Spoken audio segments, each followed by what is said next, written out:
काशीपुर का roadways bus अड्डा जनता के लिए अभिशाप या फिर वरदान। जी हां, मैं आपका अपना हिमांशु ठाकुर आज काशीपुर के रोडवेज बस अड्डे पर पहुंचा हूं। अब ये बस अड्डा किस एंगल से आप लोगों को बस अड्डा आज के समय में दिखाई देता है, ये आप लोगों से मैं जानना चाहूंगा। दरअसल ये बस अड्डा इस प्रकार से जर्जर हालातों में है कि तस्वीरें बयां करती हैं। बस अड्डे के बाहर की ओर जहां बसें खड़ी हैं, यहाँ कोई सड़क नाम की चीज नहीं है, कोई पक्का एक शह नाम की चीज नहीं है। देखिए कितने गड्ढे यहाँ पर शुरुआती छोर पर ही आपको नजर आ जाएंगे। इन गड्ढों में घुस घुस कर जो यहाँ पर बसें आया करती हैं या खड़ी हुआ करती हैं, वो अक्सर एक एक्सीडेंट जोन का खतरा झेला करती हैं। देखिए बसें भी खड़ी हैं, इतने बड़े बड़े विशाल का एक गड्ढे भी आप लोगों को नजर आ रहे हैं, उनमें पानी भरा हुआ है। मिनी स्विमिंग पूल आपको रोडवेज बस अड्डे पर एंटर करते ही देखने को मिल जाएगा। आज परत दर परत एक एक समस्या पर बात करने का प्रयास किया जाएगा, जो कि रोडवेज बस अड्डा काशीपुर की समस्या है।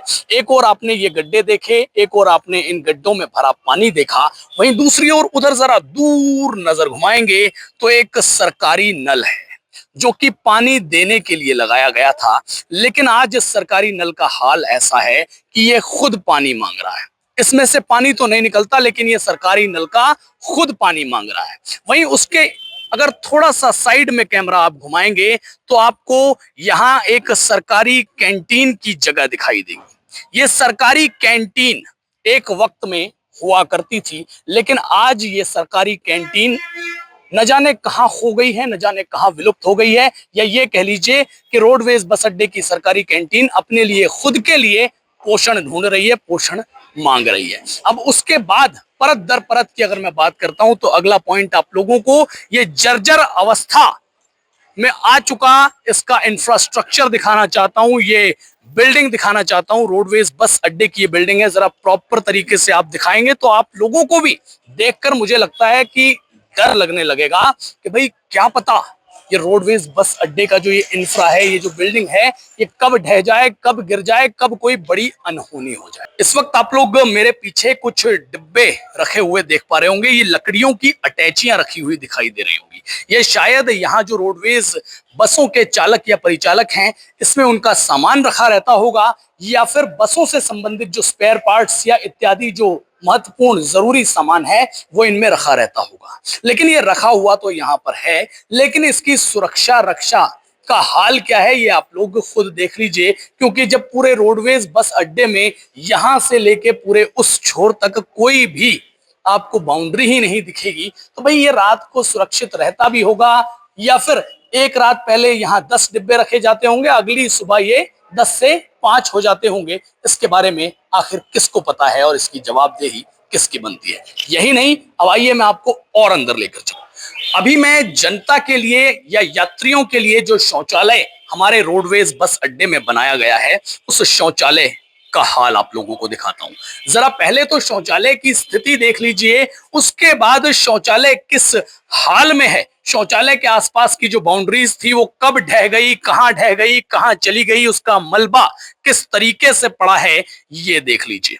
बाकी शौचालय की स्थिति कितनी जर्जर है, कितना गंध यहां पर है, ये तो आप लोगों को प्रत्यक्ष रूप से तस्वीरों में देखने को मिल ही रहा होगा। इधर की ओर महिला शौचालय है, और महिला शौचालय का हाल देखिए कि महिला शौचालय के इर्द गिर्द बाउंड्रीज जो होनी चाहिए थी वो नहीं है, और महिला शौचालय के भीतर जो साफ सफाई की व्यवस्था है, जरा उसको देख करके एक बार चिंतन मनन और मंथन कीजिए, और हमारे स्थानीय जनप्रतिनिधियों पर सवाल की छड़ी भी दागिए कि भाई आखिर ये जो हाल है इसके लिए जिम्मेदार कौन? ये शौचालय तो जनता के लिए, यात्रियों के लिए थे। इसके पिछले छोर पर मैं आपको अगर तस्वीरों के माध्यम से दिखाऊं तो जो स्टाफ के लिए शौचालय बनाए गए हैं उनकी हालत तो और भी ज्यादा जर्जर है।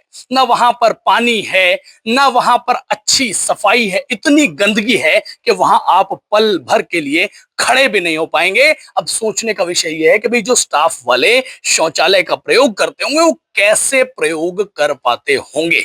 और इसके अलावा केवल शौचालय, इंफ्रास्ट्रक्चर और ये सारी दिक्कतें ही नहीं है, इसके अलावा आप लोगों को मैं रोडवेज बस अड्डे के अंदर बैठने वाले जो अधिकारी अथवा कर्मचारी हैं उनके कार्यालयों की सुसज्जित तस्वीर स्क्रीन पर दिखा रहा हूं। ये कार्यालय किस तरीके के हैं, कैसे जर्जर हालातों में हैं, कैसे तस्वीरें इस तरीके की नजर आ रही हैं। आप लोग देख पा रहे होंगे कि भाई बाबा आदम के जमाने के कार्यालय ये नजर आ रहे हैं।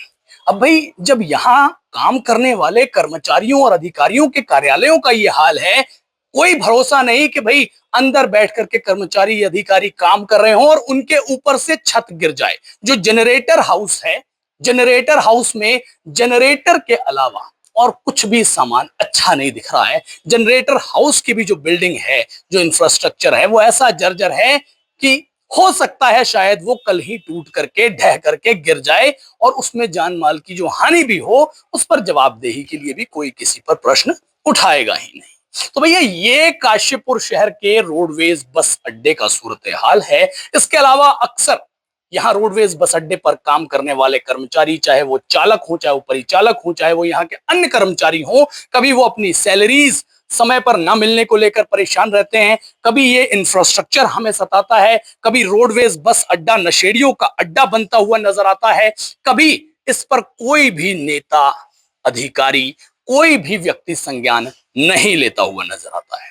अब सवाल आज काशीपुर की जनता से भी है, काशीपुर के जनप्रतिनिधियों से भी है, काशीपुर के तमाम आला अधिकारियों से भी है और कहीं ना कहीं हर एक जिम्मेदार नागरिक से यह सवाल है कि क्या काशीपुर का रोडवेज बस अड्डा इसी रूप में आप लोग देखना चाहते हैं। सुनने में आता है कि भविष्य में काशीपुर का रोडवेज बस अड्डा शिफ्ट किया जाएगा, उसके लिए एक अच्छी बेहतर जगह देखी जा रही है। तो क्या जब तक अच्छी बेहतर जगह की तलाश पूरी नहीं होती है तब तक रोडवेज बस अड्डे के रूप में मिला ये अभिशाप हमें और आपको यूं ही झेलना पड़ेगा? क्या रोडवेज की बसें पकड़ने के लिए कभी टांडा चौराहा, कभी चैती चौराहा, कभी स्टेडियम चौराहा, कभी किसी अन्य चौक चौराहे पर ही घूमना पड़ेगा? क्या ये सौभाग्य हमें प्राप्त नहीं हो पाएगा? ये सभी सवाल है।